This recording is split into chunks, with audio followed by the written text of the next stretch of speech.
Një koncert me këngë valle qytetare Beratase do të vijë mbrëmjen e nesërme në orën 18:30 te Qendra Kulturore Margarita Tutulani në Berat. Sot në orën 16 në Qendrën Kulturore Tulla do të mbahet Festivali Filmit Rom, realitete të ndryshme.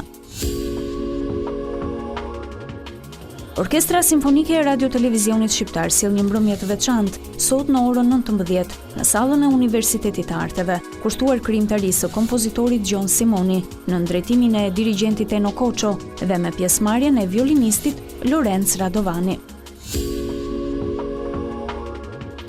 Për herë të parë, pjesë teatrale të shkruara nga Neço Muko ngjiten në skenë duke u ndërthurur me tingujt polifonik dhe jeshin e detit jon. Shfaqja do të vijë në sallën Neço Muko në Imar sot në orën 17.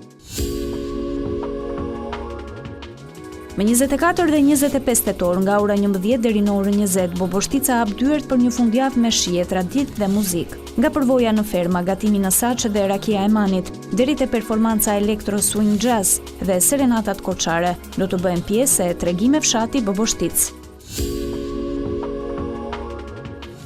Për herë të parë, Korça bëhet qendra ku do të takohen ritmet dhe tingujt e bandave nga vende të ndryshme nga 24 deri më 26 tetor në edicionin e parë të Festivalit Ndërkombëtar të Bandave Frymore.